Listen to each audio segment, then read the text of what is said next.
Deixa que eu falo, tudo bem, galera? De volta aqui no canal e a gente precisa falar sobre esse primeiro jogo da final do Campeonato Gaúcho, em que o Grêmio acabou empatando com o Juventude e o Grêmio não jogou bem. Aliás, o Renato, na entrevista coletiva, assumiu que foi um jogo feio. O Renato assumiu que o Grêmio jogou de uma maneira espaçada, que o Grêmio sentiu o calor, que o Grêmio sentiu o gramado um pouco mais duro, mas o Renato reconheceu que alguns setores estavam afastados, que o Grêmio estava com uma dificuldade de aproximação, principalmente entre os jogadores, por exemplo, como o Cristaldo e também como o Pavon.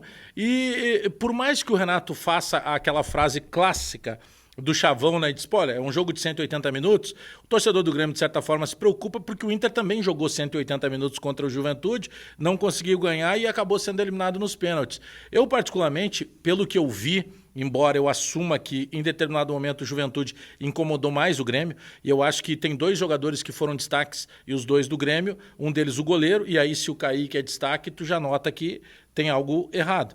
E o Diego Costa, né, porque briga muito lá na frente, tenta pegar a bola às vezes quadrada e tenta arredondar ela, é um jogador que está fazendo uma diferença interessante no Grêmio.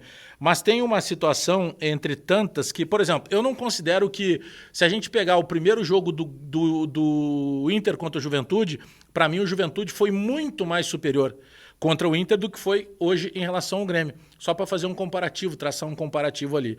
O Juventude conseguiu, o Roger em determinado momento tinha o Lucas Barbosa, que normalmente joga aberto pela direita, como se fosse um ponteiro direito à moda antiga. Ele botou o Lucas Barbosa por dentro, jogando na frente dos dois zagueiros do Grêmio, funcionando quase como um segundo atacante. Daqui a pouco o Jean Carlos, que é o meia clássico do Juventude, estava jogando às costas dos dois volantes do Grêmio, do Vila Sante e também do PP.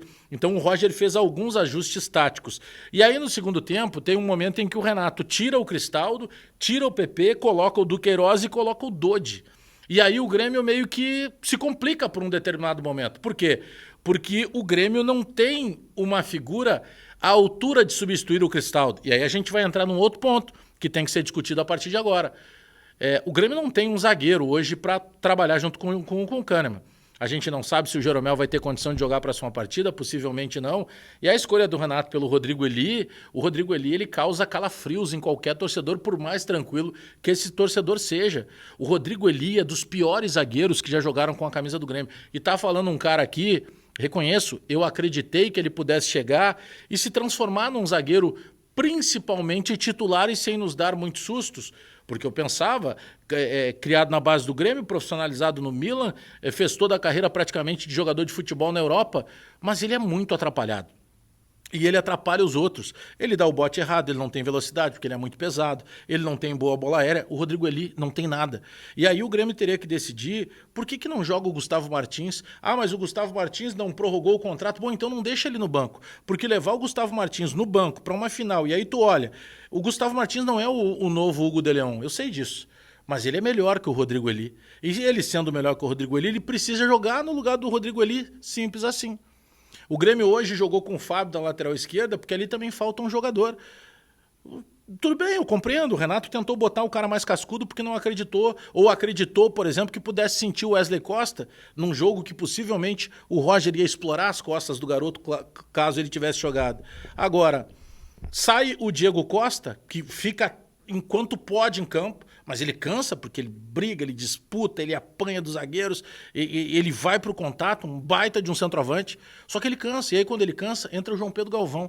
E aí quando entra o João Pedro Galvão, eu nem sei se ele tocou na bola hoje quando ele entrou. Então o Grêmio tem uma diferença muito grande dos titulares para os reservas.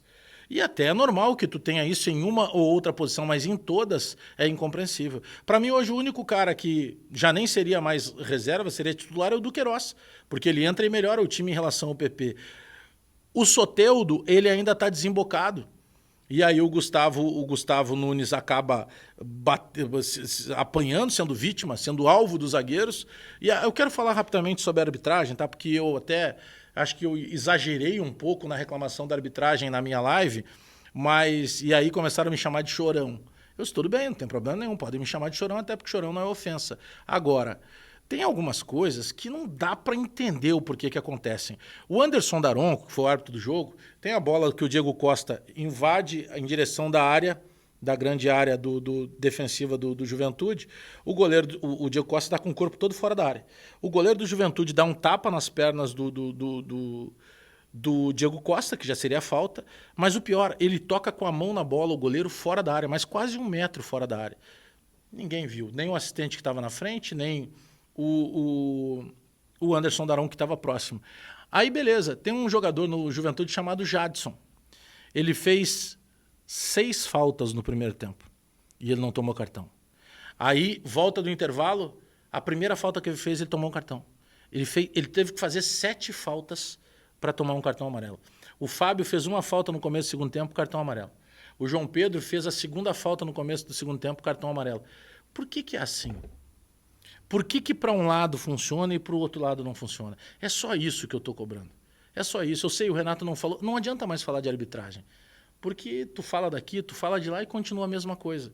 Então não é choro. Não é choro. É apenas um argumento. Eu estou colocando fatos aqui. Me convençam de que eu estou equivocado. Agora, que o Grêmio precisa, urgentemente. O Kaique tem que trabalhar mais saída de gol. Ele está falhando. Mas ele também salva. Agora o Rodrigo ali, ele só falha. Ele não salva. E o Grêmio precisa urgentemente de zagueiro. Eu ainda acredito no Grêmio favorito, eu ainda acredito no heptacampeonato. Mas o Grêmio tem que abrir o olho sem dúvida nenhuma. Muito obrigado pelos números de mais uma live incrível. Passamos as 100 mil visualizações de novo. Te inscreve no canal, dá o like, aperta o sininho para receber as notificações, porque eu volto a qualquer momento com mais informações do Grêmio. Até daqui a pouco!